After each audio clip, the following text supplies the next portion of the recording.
right. Well, welcome. Let me get my settings set up here. Again, thank you everyone for joining us. There's always kind of that moment I have right when the hour hits to make sure I'm in the right link. So I'm always very excited that others are joining the call, so I know I'm in the right spot, and also excited that we have those here to learn more about McKelvey Engineering. So thank you for coming. My name is Chris Ramsey. I'm an Assistant Dean and Academic Advisor and Director of Academic Success in the McKelvey School of Engineering at Washington University in St. Louis. So thank you for joining us. So for prospective students, if you're on a lunch break from school, if school started, if you're at home or at school, or maybe school hasn't started, however, and wherever you're joining us, thank you very much for being here. This will take close to the hour to get through. There's a lot of information and, most importantly, questions if you have those to answer those. But if you have to, maybe you've only got 20 or 30 minutes, and that's great too. So as long as you can stay with us is appreciated. And again, thank you for being here. So we'll go over our programs. Again, mainly taking questions. So if you could put those in the chat as we go through, that's really the easiest way for me, because I'm also, it's kind of me monitoring that and presenting. So it's helpful for me to just keep an eye on the chat, and I'll answer those as we go, or if I need to save it for the portion that we're discussing, I'll do that. So, but we'll go over our programs, majors, cover any questions, and we definitely have some slides to talk about our buildings. It's not as good as a in-person tour by any stretch, but we have some really exciting facilities and amenities that we want to kind of show off as best we can as well, that I'll share with you. So a couple other things. Just if you could just put the questions in the chat, that's helpful for me as I can get to those as we go. And most importantly, we hope you are well and safe, and you students, your family, loved ones, friends, anyone. We know it's been an incredibly challenging several months, and we hope you are well. And as prospective college students, we're especially grateful for you engaging with us, because we know the college search is kind of hard enough in normal, traditional times, and when campus visits are limited and testing's limited and kind of everything going on, we know it feels probably that much more challenging. But so we're thinking of you, and we're here. We're ready to answer those questions and engage with you and tell you about our program. So again, we appreciate you being here, and we hope you're excited about your college search as you should be. So let's get started. That's enough housekeeping for now. But again, as you have questions, please just put those in the chat, and we'll get to those. But as kind of want to start big picture, this is kind of where we start a lot of our presentations, is thinking about engineering in a big picture approach. And we just encourage you students, regardless of what image or vision you have of engineering right now, absolutely keep that of where you think this may lead for you. We just want you to add to that, or be open to adding to that, because we see this with the McKelvey graduate out of WashU, is that engineering opens doors that you may not really be thinking about right now, and that is a tremendous opportunity, and it just makes this degree that much more valuable.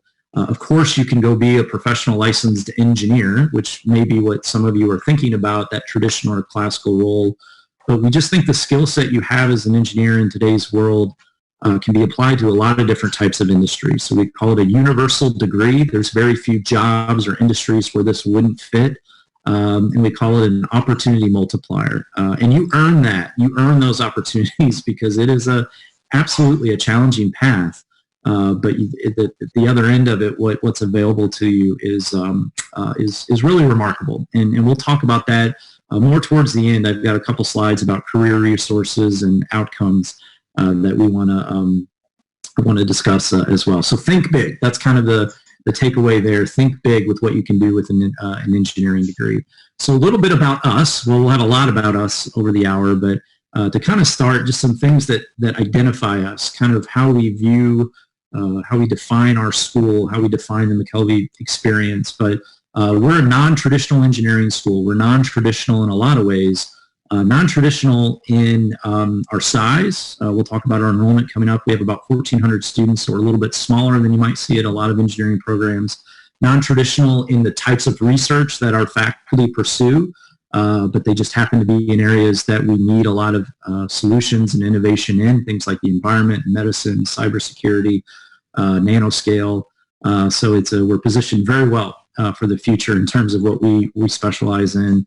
And non-traditional in our interdisciplinary approach. That'll be a theme as we talk about a lot of areas in our program, but just cross departments within engineering, across schools. We'll talk a lot about that, but that sets us apart as well. If you come into our program as a McKelvey student, computation and design will be part of every major.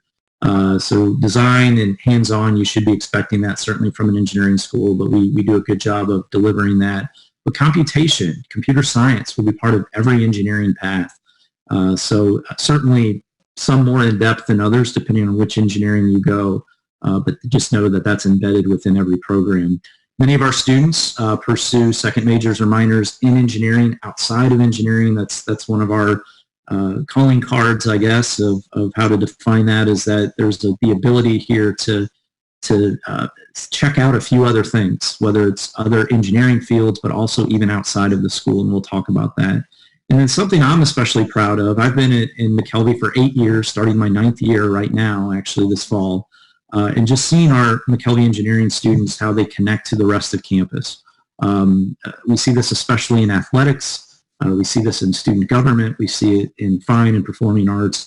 So just the way that they're a WashU student and a McKelvey engineering student. So it's something I'm especially proud of the students and their ability to do. So great question here. And I want to go ahead and get to it. And that's kind of how I like to do questions for the most part. But the question is there direct admission to engineering disciplines, or do you have to apply as a sophomore? Outstanding question. And I'm actually we're going to jump ahead just a little bit. I'll come back to this. I want to get to this because this kind of speaks to that.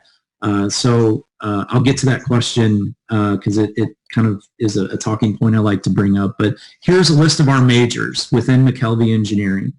And so we want you to know what's here, know what's available for sure.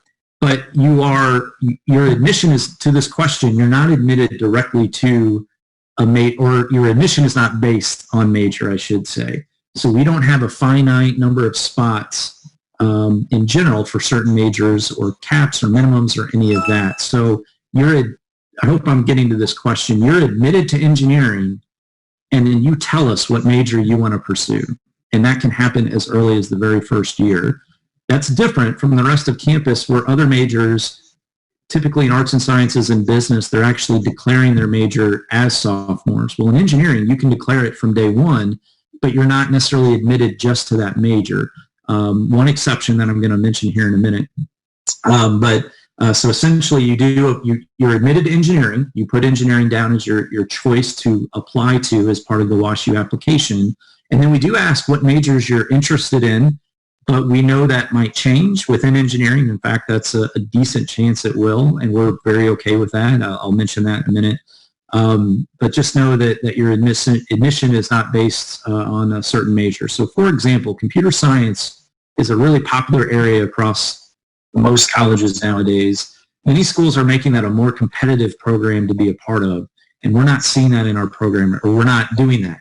We philosophically have really kept the doors open for that once you're admitted to engineering, that you can have that choice. The one exception to this admission kind of philosophy is business and computer science. If you can see that joint degree in the top right, that is its own admission. That is its own school that you would list. It's not a school. It's a joint program between the business school and engineering, but it is its own admission. It's the only program that really operates this way.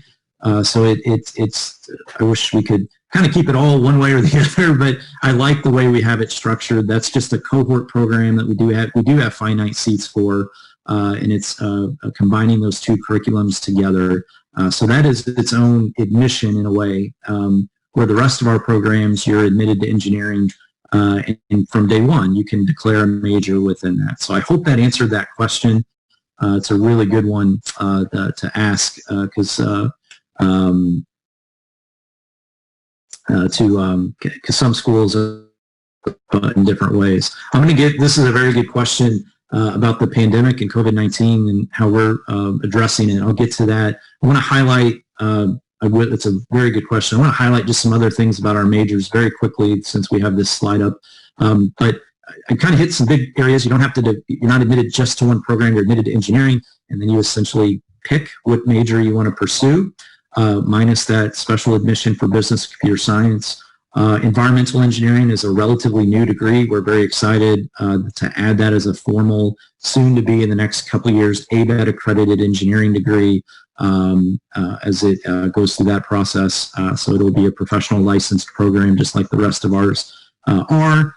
And then I mentioned that joint program that we're very excited about. Second majors are not a degree, an actual diploma, but they are a pretty deep dive into a secondary area, and those are, you can see the second majors listed there, and then certainly a lot of minors. So a second major is basically twice as much as a minor, but it's still not the degree. So a lot of our students have a degree, but they'll have a second major or two minors, or but for most, they're still graduating with one diploma or one degree. There are exceptions. We have students graduate with 2 engineering degrees quite frequently each year. Certain combinations, computer science and computer engineering, quite a bit of an overlap there where a student can, I won't say easily because there's some planning involved, but efficiently in 4 years graduate with both those degrees. I had an advisee a couple years ago do biomedical engineering and systems engineering, and actually graduated with those 2 degrees. So that can be very possible. So I'm going to get to that. We've got a study abroad question. I've got a slide about study abroad. So if that's okay, if we can get to that one there. This is kind of more of an umbrella question, and it's a great one. But you know, we've like all schools have really, and in nurse schools, I'm sure, have faced some very challenging times since March. And I will tell you, working at this university, specifically in engineering, I've been incredibly proud to be attached to WashU and specifically to McKelvey Engineering. It was McKelvey who really kind of led the way in March and April as we did have to shut down and go to all virtual at the time in terms of kind of how innovative our classes were. Not perfect, but we were a model for much of the rest of the undergraduate part of the university in terms of how we were making that conversion.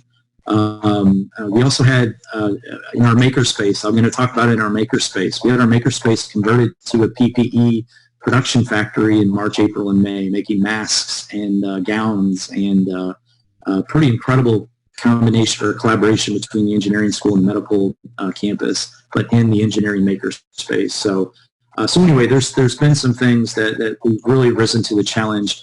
You know, there are, this fall, students have the option of coming to campus or still studying remotely. So we're giving students that option. It is going to be a very unique year, but again, that innovation that our faculty showed in March and April, now they've had all summer to work up towards that. So, but in terms of, to get to that question about negative effects, you know, engineering is incredibly hands-on, and that is the ideal engineering education. So there have been some limits, especially in the spring, and there will continue to be through this fall, most likely, that some of our hands-on courses will look a little different. So that is not certainly ideal, but it is, again, I don't want to just focus on the positive because there have been challenges, but the pride I think we've all felt being a part of this program, and I think our students are obviously the ones I think the organization of the engineering school, that starts with our Aaron Bobick and how we've really done everything. We're working tirelessly to support our students. And that's the other thing that I've been proud of, is that the decisions that are being made are very student-centric, what's going to be best for our students, certainly what's best for research as a major research university.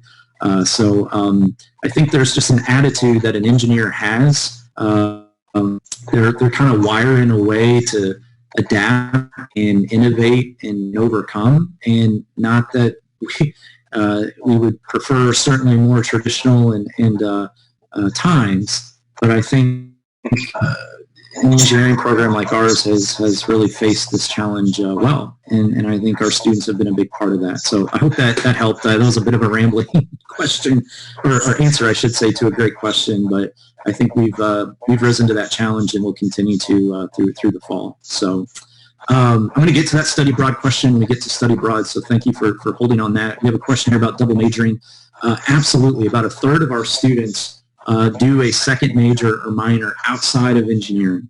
So when I talk about kind of the ability, relative flexibility, that's the reason students opt to be with us, one reason of many. So the question is a good one, though. Is it more common to apply to engineering and do that second major elsewhere, or to be in another school at WashU and do a second major or minor in engineering? It works both ways. Selfishly, I'd love for you to be in McKelvey and do that second major or minor outside, but it's a great question, and it's really, wherever you have that home school be, the ability to do that. We have a lot of non-engineering students do second majors or minors in computer science. That's probably the most popular non-engineering student second major or minor, if we have one. You will notice some of those minors and second majors, aerospace, nanoscale, material science, bioinformatics, energy engineering, those are absolutely open to non-engineering students. They are a little more difficult to pursue if you don't have all the physics and all the math and sometimes all the chemistry. So that's why it's more common for some of those that I just listed, for those to be other engineering students. But our doors are open, and that business and computer science is kind of an example of that. In terms of how we're connecting with our partners at WashU, which is another huge strength of coming to our program, is that we're a really, really strong engineering school, but the connections we have with the business school and arts and sciences and architecture, oh, by the way, they're really, really good schools as well. So it's just this high level of strength across all of our departments. And I think our engineers benefit from that, just like the non-engineer benefits from having access to the engineering school. But that is possible to do it as a non-engineer. Just that number of a third of our engineers do exactly that. They'll second major or minor outside of McKelvey, and that's something. Last thing about that's important to bring up is that how flexible life's going to be is dictated by the type of engineering. So biomedical, chemical engineering, absolutely, you can do business minors, you can do an arts and sciences, music minor. A full second major in a non-engineering discipline in, let's say, biomedical or chemical is tough to do. I see it more common as minors. So again, it's about 5 or 6 classes. Whereas computer science, systems engineering, even sometimes electrical engineering, but especially computer science has a level of flexibility that opens up where there's more room to take even more of, let's say, business or music. Or economics. So it depends. So the level of flexibility is dependent on that. But I think the takeaway, regardless of what program you're looking at, is that the ability is there. I always like to talk about, we have this blacksmithing class in the art school, which is wildly popular for our engineering students. And you can imagine, it's very hands-on. But that is a great, I think whether you major in it or minor in it, but also just the ability to take classes in other schools, including our 2 other professional schools of art, Sam Fox, which is art and architecture, and then business. That's a great value, and that's part of the WashU experience. So hope that helped. I want to go back just briefly. We'll get moving here, but we have about 1,400 undergraduate students in McKelvey.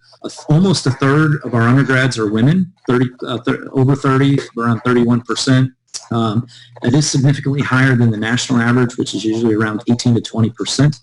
We are seeing quite a few gains in just our overall underrepresented student numbers as well. So that 21% from last fall for the first year class. Room to go in both areas. We're not stopping and saying that we're done or that we're not interested in creating even more of a diverse program, but we are a more diverse school in some ways than a lot of engineering programs. We have some student organizations that help recruit, but especially help support both our underrepresented students and our women. And I'll talk about that in a slide that we have coming up as well. But those are, I think last year's, if you added our percentage of women and underrepresented students, it was around 49%.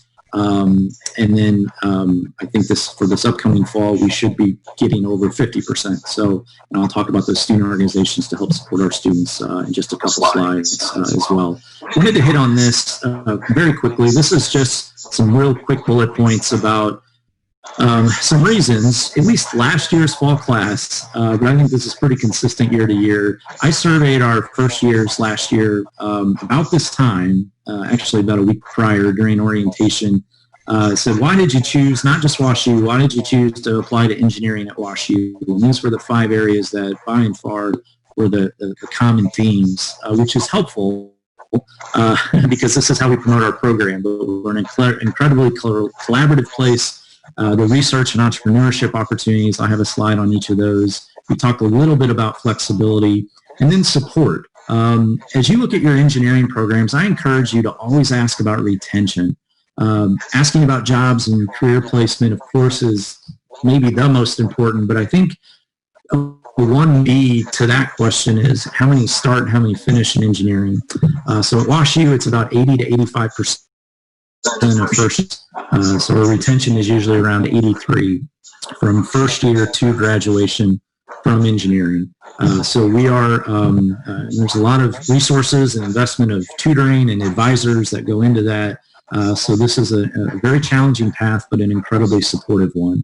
And I do think that retention goes hand in hand with job and internship placement, because you want to know how many get to that point where they can have an internship or how many can have that job after graduation. So basically asking how many are able to finish. And I think that's a really important question. A lot of schools are 50 to 60%. That's how many will start, how many will finish engineering. So we're really proud of being at 80 to 85%. So great question. We'll get back because before we move on about majors, are you able to major in biomedical engineering and biology? That's a great question, because you would think that would be a combination that would work, given that some of the overlap. I don't see a full second major in biology for a BME student. I've definitely seen minors. I would not rule it out, but there's a lot that goes into that, both majors, and quite a bit that wouldn't overlap. So a full major in biology, I just would say I don't see that as often. Definitely minors.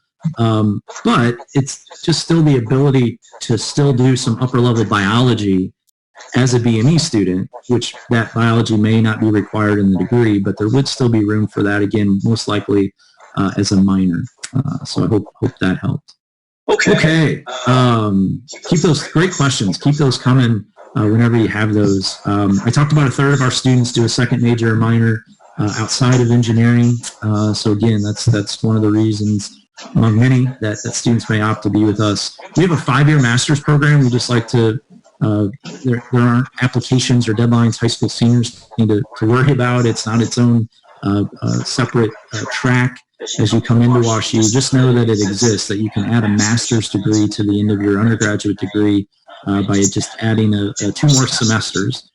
So it's a great way to add that master's degree on top of the undergrad in engineering.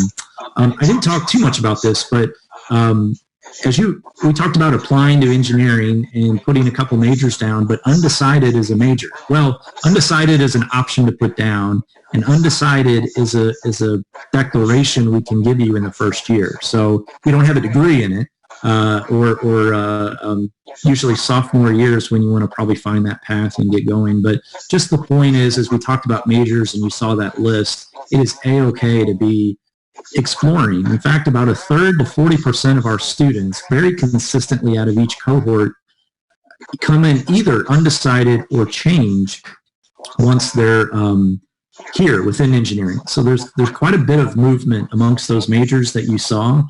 We don't have that many leave engineering, but I should just add also the ability to change schools if you wanted to, including changing into engineering. We actually gain more students than we lose, which you don't always see out of an engineering program, and we're very proud of that. That kind of comes back to speaking to the retention for our students. But just know it's okay. We have intro courses for all of our majors. We're going to help with that exploratory part.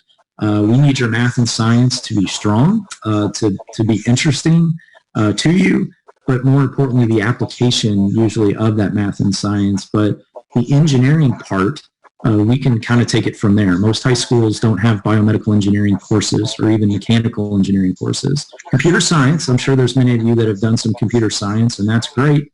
We can you can bypass some of our intro comp sci. We have a placement exam for that. But just the idea that you can get to our program and really decide and figure that out once you're with us. So this is a picture of our design, build, fly team, what we call DBF. They design, build, and fly, so they're aptly named. They model plane each year. They're a great example of one of our hands-on design teams. We also have WashU Racing, which is our design, build, race. They're not called that, but they build a Formula One race car from scratch each year. We also have a rocket team called Woo Rocketry that competes in a NASA competition. A relatively new club, but very excited about them as well. So before we, and I've got another, I'm going to get to these two questions if I can, just so I don't forget them. And I've got that study abroad. I promise I'll get to that. But some good questions here. As before we get into our student groups, is there a course that, great question, is there a course that introduces students to all the available majors? And yes, there is. It's going to look a little different this year, but it's still the same theme. We call it the First Year Engineering Seminar. In years past, we've pulled all the students together and they've done small design and build projects based on a major. They've had speakers from each major.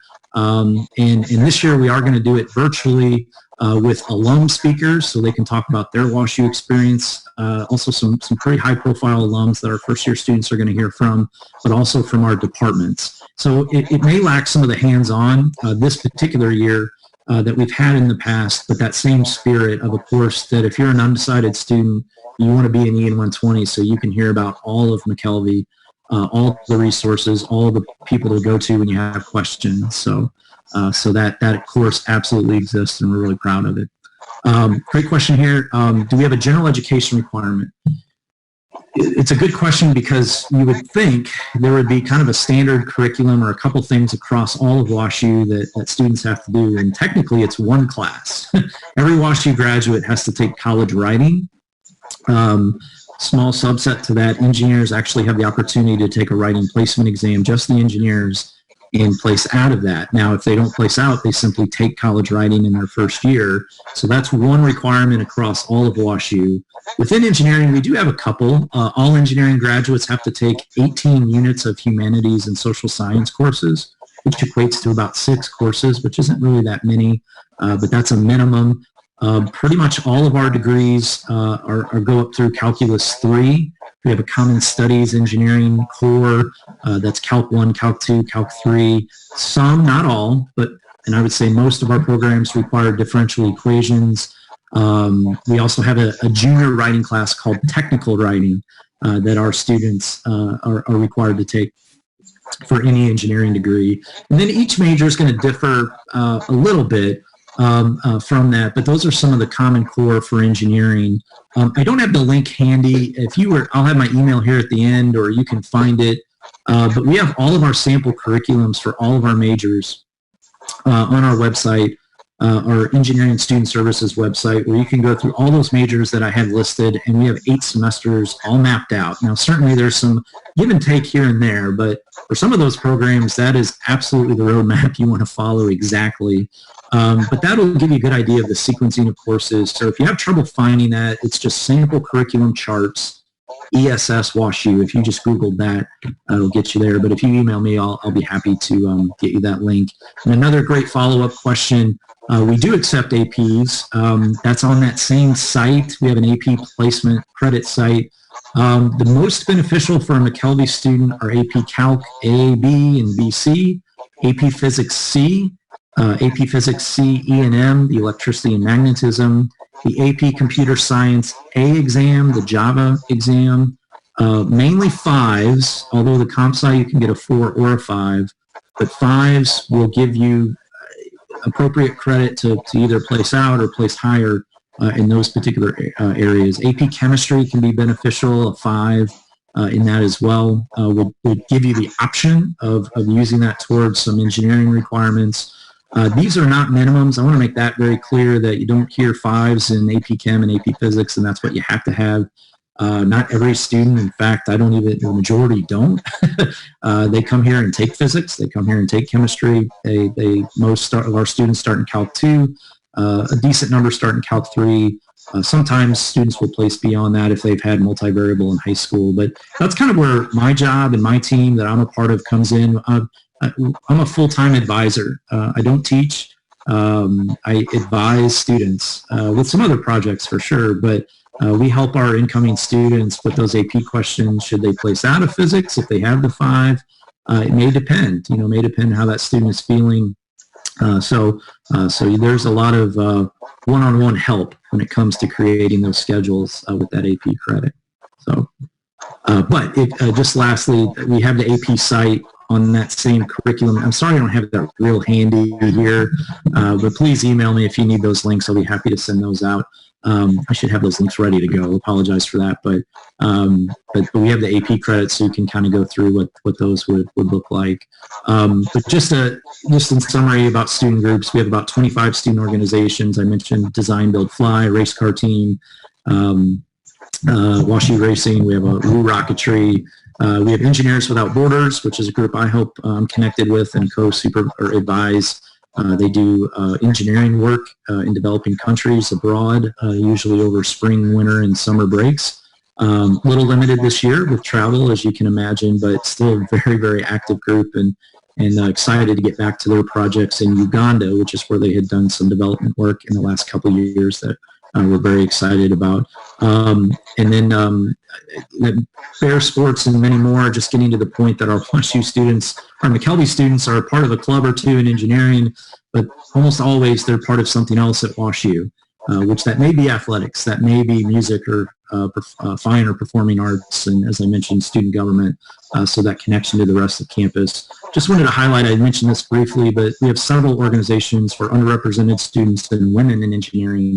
Those are of special emphasis and for support for students. So our student groups really do a tremendous job promoting and networking, but also just supporting the students that are part of the organization. So National Society of Black Engineers, NSBE, Society of Hispanic Professional Engineers, SHIP, Society of Women Engineers. These are Girls Who Code. These are all national organizations. We have a WashU, McKelvey chapter of them at our school.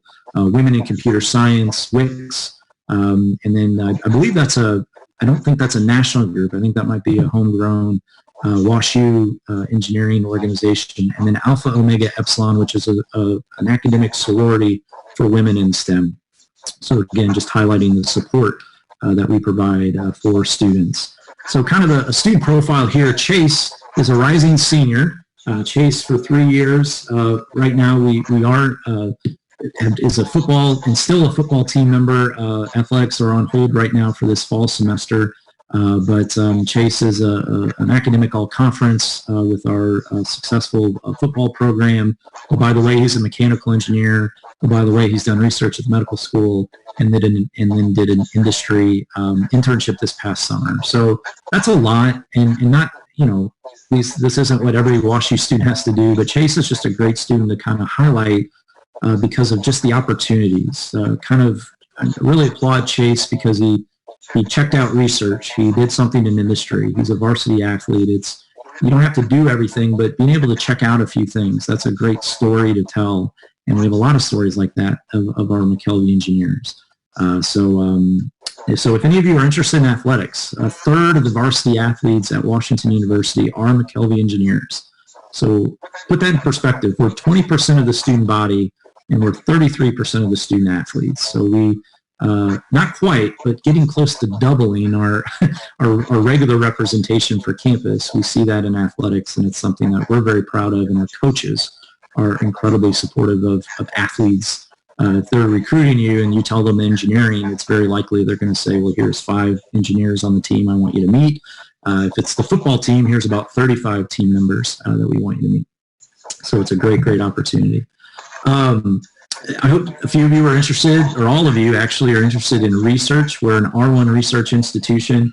That means we're about one of 50 or 60 colleges, universities in the country that have this top tier status for research. So when it comes down to funding and publishing and just overall output, what's really special is we're one of the smallest by enrollment on that R1 list. So what that means is it's this perfect recipe for an undergrad who's interested in research to be a part of it, not just to be a part of it, but be an impactful part of it. So you're not competing with thousands of other students, thousands of especially graduate students, like some of those other larger universities that tend to be R1 or top tier research. So if this isn't, I always like to say when you see that picture, and this is Amani Smith, a graduate from a couple years ago. She did research. She was a chemical engineering graduate.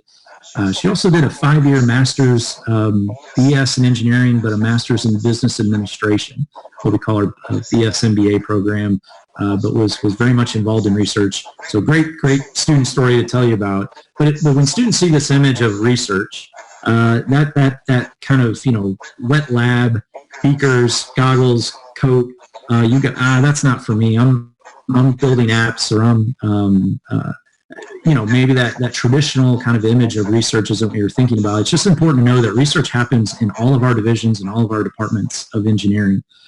So it's not that is kind of a traditional look of research, but it can happen. It can be a lot of different ways. For example, in our computer science and engineering department, who is one of the lead research hubs for AI and machine learning in the country. They've told us they're a top 5, and I don't know what metric they're using, but there's got to be one, but in that field. So obviously their research would not look like where Amani was in a lab like that, but obviously just as important and obviously just as impactful. So these are just some examples of major hubs or emphasis within research within our departments. So one thing I'd like to promote is that picture on the bottom right. So if you want a homework assignment when we're done here, if you Google cyborg locus WashU, cyborg locus WashU, you'll get a great summary of Dr. Bharani Raman's lab in biomedical engineering and literally creating cyborg locus for medical applications, but also for homeland security applications. It's just remarkable. Very just cool, if I can use that word. So we just encourage you to think about this. Our dean, Aaron Bobick, just says you should check out research, whether you want to do it or think you want to do it or not, because this is an experience. You're creating new knowledge. You're part of innovation. You're part of when things don't go right and learning from that, and when things don't go as you expect. That's kind of the whole gig of research. That's an incredible skill to have, regardless of whether you're going to do research long-term or not. So we strongly encourage you to think about it. About 65% of our undergrads do exactly that in McKelvey. They take part in research. So similar to that, I think students should explore entrepreneurship and research. These aren't mutually exclusive, but maybe starting that, maybe creating that app, but marketing it to the Apple Store or the Android Store is something you're more interested in, or having a startup of your own. Maybe some of you have looked at this or done some of this already, but this is another reason why coming to a place like WashU is very special. The incredible support that we have for students for their ideas. Creating new knowledge, I mentioned, is part of research.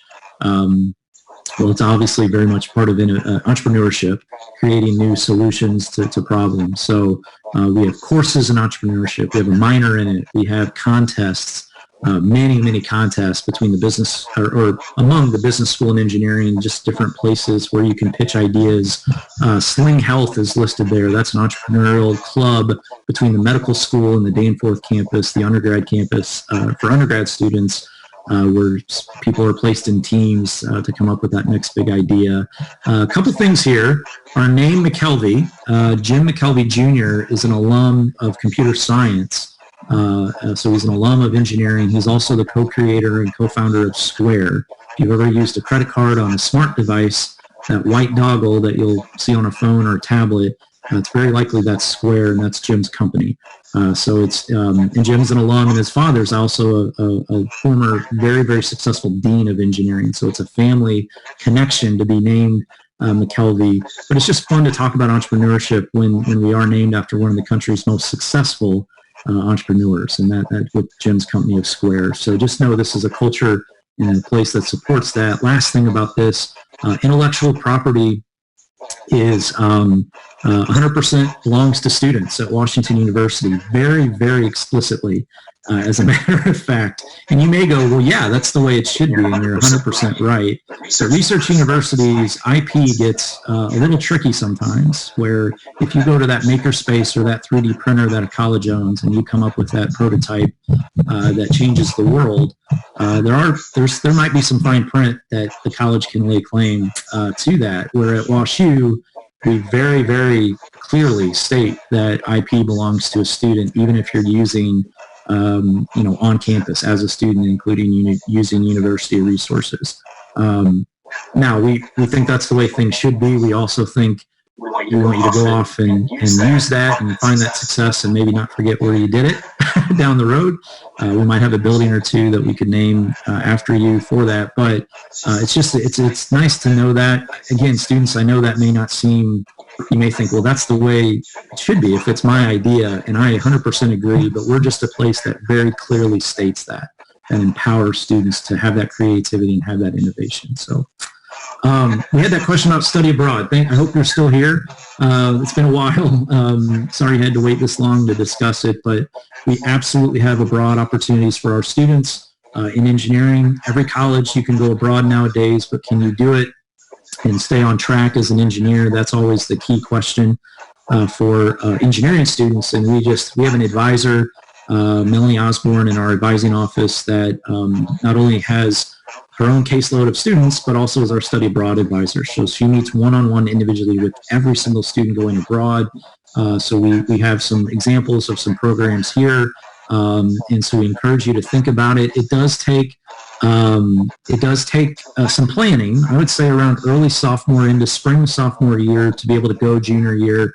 That's kind of the time, especially as an engineer, to really start working with your main advisor, but also Melanie, Dean Osborne, to talk about study abroad. So so definitely, and be flexible where we can send you. That's the other big thing, that engineers may have to be a little more open of where you can go, but just know that we do have a lot of variety in where our students have studied abroad and where they can study abroad. So it's a great opportunity. I'd like to take this question now if I can. What year do WashU students typically pursue professional opportunities such as research or entrepreneurship? Are first years able to engage in research, or is this an upper class student kind of experience? Great question. And the short answer is I see plenty of first-year students getting connected to these opportunities. I think it's really okay, though, to take a year to build your own skill set more, or to start your first engineering experiences and there might be a lab or two that would like to see a student through a certain class in engineering, and maybe that's a first semester sophomore class. I've seen that. But I also have had a first-year student get a research job at the medical school the second day of classes. It's a true story. So there aren't rules. There aren't policies that say you have to wait this amount of time, but it's okay. I think that summer after the first year is a prime time to stay in St. Louis, stay at WashU, and be part of the research. To me, that is, you've got that year under your belt, and if you're here for a summer, that's really some of the best time to do research. Entrepreneurship, maybe the same way, but there maybe even more, maybe not necessarily having to wait, although you don't have to wait for research all the time, but sophomore year is a good wheelhouse for a lot of this. So if I had to answer it, that's where I see a lot of students kind of get their feet on the ground and really start to take advantage. But the WashU is a place that would not stop. And in fact, I encourage students, if they have that connection and they're ready and their academics are stable, they feel good about getting used to college, then that's important as well.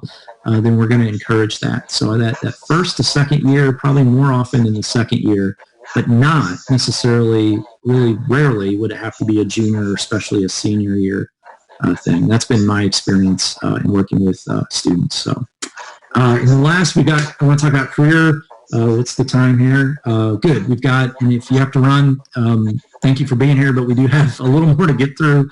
I don't want to take any questions you have, but I talked about outcomes. You should expect that from an engineering school. Engineering is a hot degree at pretty much most places. So what separates us would be the question you should ask. I think from a career services standpoint is that our career office is a 4-year office with nearly basically a curriculum or a series of events or sequencing that they start students in and obviously progress as they go through. So it's not just a resume or mock job interview office that juniors and seniors go to, which is fairly typical. I think that's something in my time in higher ed, something that really stands out about our career offerings and support is that it's a 4-year program, which I think in today's world is very important to help students know what's out there, help them be figuring out which of these paths might be best for them, because that definitely is a process. But kind of where the rubber meets the road, obviously a big job fair for WashU twice a year in each semester. We also have an engineering job and internship fair the day or two before that WashU event. We have companies that are coming in for the big events that want to meet just with the engineering students or promote specifically with them. We have career staff that are part of university-wide career offices or services that work almost exclusively and advise and counsel engineering students. We also have a couple staff directly in engineering that work on our industry relations. If you Google McKelvey Connect, we have an industry site set up, McKelvey Connect WashU, that can talk about some of those relationships that we have specifically to the engineering school. We have a great co-op program if you wanted to take a semester off and work somewhere full-time. But certainly a lot of our students are looking more at the summer months for summer internships to those opportunities. Great question. Your connection to our career office lasts your entire, not just career, but life. We have alum reconnecting with our career office quite regularly, just in terms of reconnecting to resources or the WashU network, meeting with an advisor. So not because our alum need to always come back and be looking for a job, but maybe they're looking for that new opportunity. They always have the counsel and advice of WashU Career Services. That's something you don't always see at every school. That's something that, that's a great question. I hope that's what you were asking about. I hope I'm answering that correctly. But the idea is that even once you're out of WashU, these resources, CareerLink, our internal job posting site, is always there for you. To meet with a career counselor is always there for you. So that's a great network to be a part of. So again, I don't want to rush, but I just want to leave at least 5 minutes for questions at the end if there are any. This is kind of where that rubber meets the road again, but kind of where we see some of our McKelvey grads. These are some really strong pipelines we have going right now. Some of the most competitive places to work at in the country, especially your Amazon and Googles and Apples. We do very well, and not that that's the measure of a strong engineering program, but we're not a big school in terms of number of graduates every year. I've kind of highlighted our enrollment. So to still have the presence that we do at some of these places, it's not by volume, but it's by consistency of just us placing their students there year after year. Not by volume because we don't graduate thousands every year. We have about 350, 450 undergrads each year out of the engineering school, or close to that, I guess. So, but anyway, the last thing, students, really important. I know this was 50 minutes ago, but that very first slide as we started about engineering being a universal degree, this reflects that a little bit, but you see the Boeings and Apples and Googles and those, yeah, sure, that's great. I'm glad that McKelvey, that makes sense for students, for engineering grads to go work there. But there's quite a few companies on this list: McKinsey & Company, Accenture, Deloitte, Raymond James, Liberty Mutual, consulting, accounting, finance, insurance. Engineers are needed in a lot of places beyond just those traditional paths that you may be thinking about. So we see that with our graduates. So it's just, again, it's value added. You earn that as an engineering graduate, that you can have engineering as options, but other types of industries as well. So great question. Are there industry opportunities in St. Louis? 100% yes. And selfishly, we want you to look in St. Louis. We have an incredible startup scene. I should have mentioned that with entrepreneurship. In those bullet points, there's a couple big hubs of startups. One's called Cortex, close to our campus, and another is called T-Rex. But there's this huge tech startup, especially medical tech startup scene in St. Louis. We also have some big players like Boeing and Emerson, and still a large presence of InBev, Anheuser-Busch in St. Louis as well. So yes, I said selfishly, we want especially graduates to keep that talent in the Midwest and keep it in St. Louis. But the reality is we're a national university, so the bulk of our graduates are going other places across the country. And our largest, for many years, one of our largest presence of alumni chapters from McKelvey is Northern California, which makes sense. You can imagine of being near the Valley and the tech hubs. But again, we don't. The size of our program to still have such a presence in those big hubs is something we're really proud of. So, but we'd love for you to look at the opportunities in St. Louis, because I think the students that I've had that have stayed in St. Louis to do their internship have loved it because of the work that's there, but also just that it's a little cheaper also than some other cities, the cost of living, but also still that momentum of tech and innovation that's going on is very exciting. So, okay, I'm going to go through this part fast. I apologize because I wanted to leave as much as I could for any questions, but this is the part of the session where I say thank you for coming. Here's a tour guide to look at our facilities, and I'm very sorry we're not doing that in person, but we still want to highlight what's going on because we just have some amazing amenities and facilities right now. This is the Danforth campus of Washington University looking west. So this isn't St. Louis here. This is actually Clayton, the skyline here. The city of St. Louis, the actual downtown, is back behind us in this picture. But this is essentially the Danforth campus. This is actually a futuristic rendering, although this is basically what the Danforth campus looks like right now, minus these trees. This is going to give us 10, probably 15 years, probably for a lot of that to happen. But the last 4 or 5 years, there's 1, 2, 3, 4, 5 new buildings that have all gone up as part of what we call the East End transformation, which is a very exciting project. And engineering has been at almost the center of it. This is the engineering quad right now for McKelvey Engineering.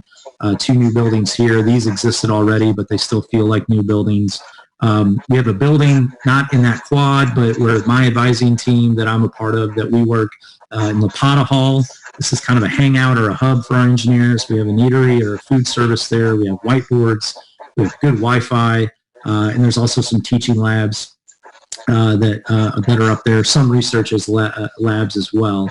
Back down the hill, if you're interested in biomedical engineering, you'll be part of Whitaker Hall, the home of BME. So a lot of our faculty and research and teaching space is there. Brower Hall, if you're interested in chemical or in environmental engineering, this is the hub for that major and that department, that research. Also our dean, I've mentioned him a couple times, Aaron Bobick. The dean's office is in Brower Hall as well. And then Green Hall, so these are all attached. This is the home of electrical and systems engineering. So that's 3 of our departments so far. And then a new building that opened up as part of this East End transformation last August is Jubal Hall. That's the new home of mechanical engineering and material science. That's our 4th department of 5. And then before we get to the 5th department, gosh, the jewel of Jubal Hall is our Spartan light metal maker space. So this is incredibly exciting. We had a maker space and 3D printers and machine shop. We still have the older space that works well, but it's pretty modest and small. But this new space in Jubal Hall is pretty incredible. So you can have access to this. It's really for personal projects. It's not for classes and research itself. Although, as I mentioned, in March and April, it was converted to a PPE production facility, which is something we're very proud of, to be able to utilize that to face the challenges that were and are still going on. But students have, in normal times, this is a student space for student projects. So very, very exciting there. And then opening up in January will be the new home of computer science and engineering, will be McKelvey Hall, same name.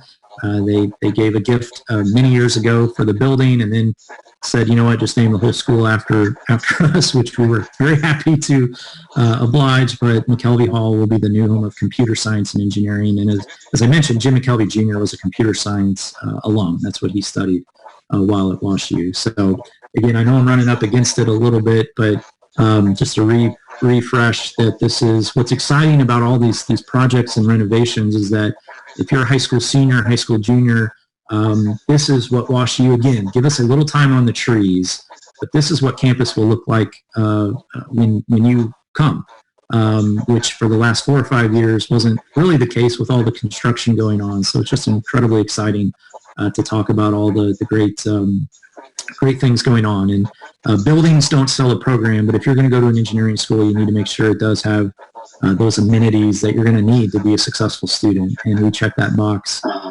very, very well. I'm very proud of that. So, all right, we'll start to wrap, but I can take any other questions. We've had some good ones. I can take any more that you may have. I realize we're up against the hour, so if you have to run, just a couple things as we wrap. But if you have some questions, go ahead and put those in. Follow us on social media. I know that's a plug, but students, if I was looking at colleges, going to the social media, which you're probably already doing, but put those in your feeds, but also put the departments and majors or schools that within that university. So for us, follow McKelvey Engineering. Our Instagram and Facebook and Twitter especially are very, very good at promoting student stories and knowing what's going on kind of in real time. So please follow us there. I think that's a great way to just get those anecdotes that can help you as you're looking at your colleges. And then I'm sorry that if people were waiting to get off the call, just waiting for my contact information, I apologize, but there it is. That's me. Email me anytime. I know these, I'm sure students, you've been on some Zoom webinars for colleges and you're probably Zoomed out like we all are, but we still just really appreciate you engaging with us and wanting to learn more about us. And I'm sorry it was more of a one-way conversation, but by contacting me, we can make that much more of a two-way conversation. And I can set up a Zoom call with you and your family.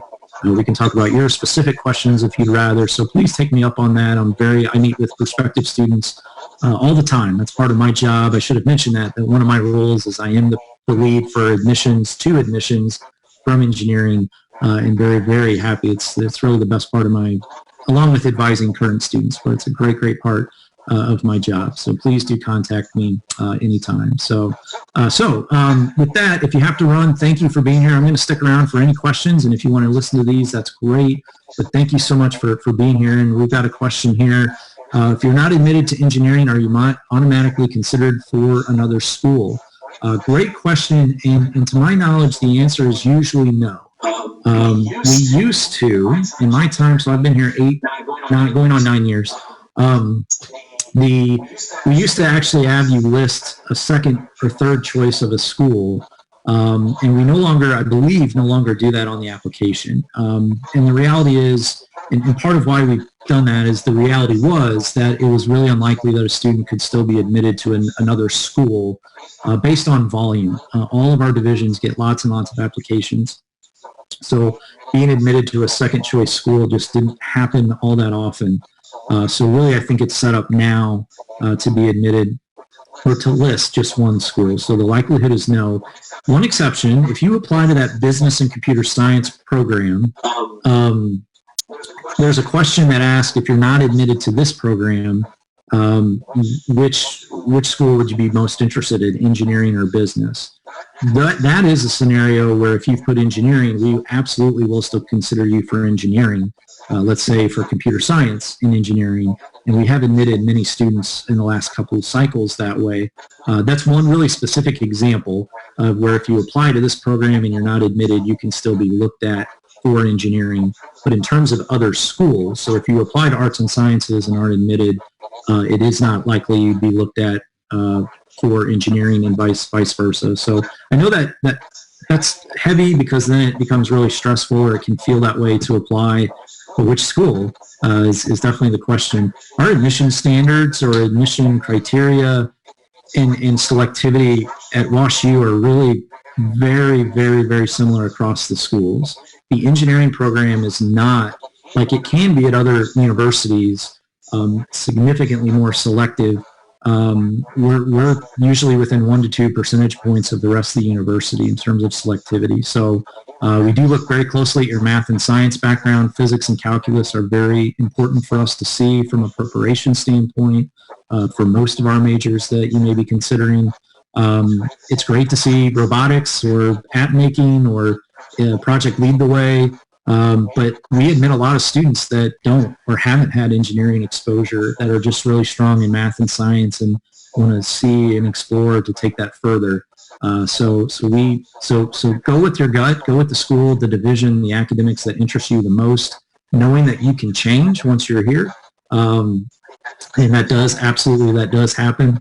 But I know that feels like some pressure. Like, well, you get one name to put down on that application, but know that admission is very similar across schools, and that you can change once you're here. So, I hope that helps. So, okay, great question. How much advantageous is it to apply early decision? And we do. That's a great question. At WashU, we have early decision 1, we have early decision 2. And then we have regular decision. And the first 2 of early decision are binding. Please refer to the admission website on all those deadlines, or you can contact me and I'll send you all sorts of info. It is, typically we're usually between a third to 40% of our class usually would come from ED. That's crept up a little bit closer to a half or even a little bit over a half have come from those ED pools to last year, or at least last year. I think the previous year as well. So 40 to 50%, I think, is safe to say that that's. I don't know what this year will be. It always depends on the pool and kind of where each school falls, and that's all directed to the divisions in terms of kind of how the pool is looking in terms of applicants. So I guess the selectivity rate does go up in early decision. I think that might be what you're asking, and it's a really good question. But it doesn't, ED has a lot to, there's a lot of commitment there because they are binding. So it's not something to apply to just to raise your chances of admission, because if you are admitted, which would be very exciting, your college search is done. It is a binding agreement. So you want to make sure you're obviously talking to your family, a college or guidance counselor, and to the university as well. So I will add, we added this early decision 2. I think it's a January deadline. This will be our 3rd year of it. I was a bit skeptical of it, not that anyone asked me, but I felt like, oh gosh, here's another deadline, another round, adding complexity to an already complex process. But I'll tell you what, I like that we have it, because I do think it's another opportunity for a student to say, hey, give students a little more time to make WashU a first choice by applying ED, where the first ED I think is in November. Please check our website. I should probably know these deadlines, but or contact me.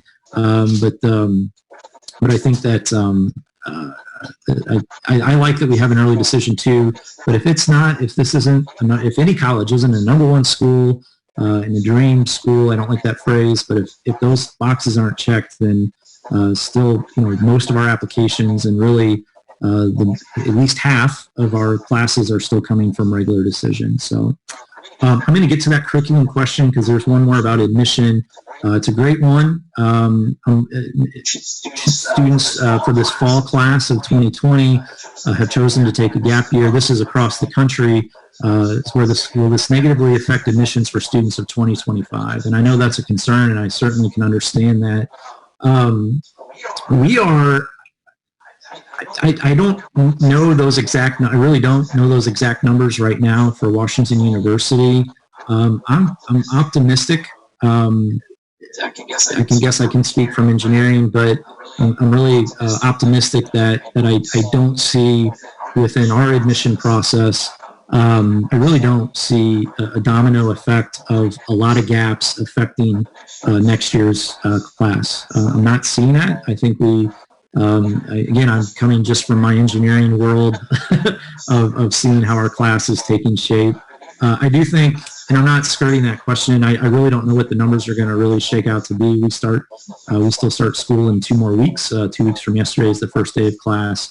But I'm really proud of our first year class coming in and the strength of the class and them being part of our community.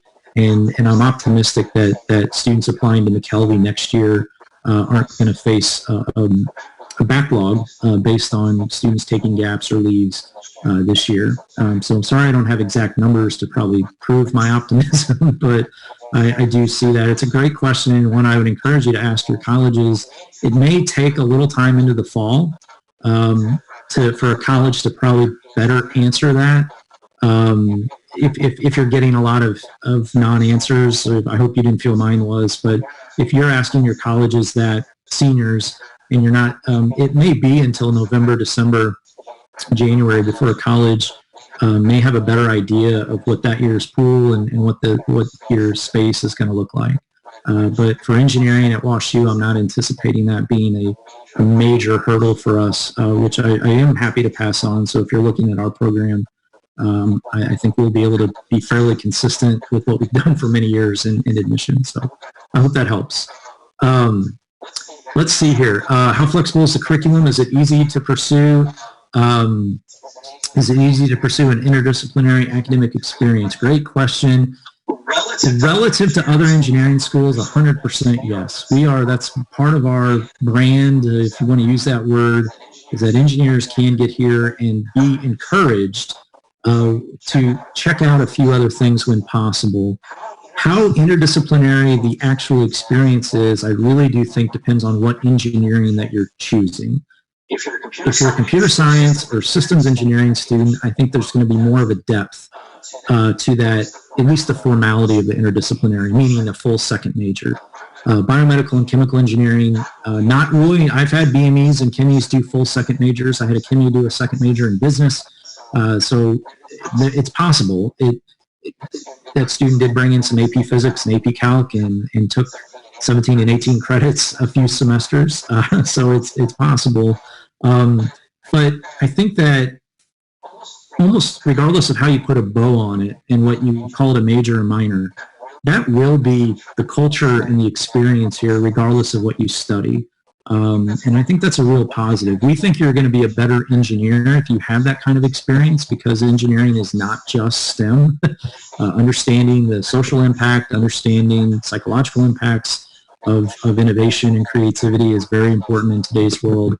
So we actually think we're well positioned for to produce engineers that have that ability, that well-roundedness. It's also cool because that's what college should be. 4 years of undergraduate college should allow you to check out a few things.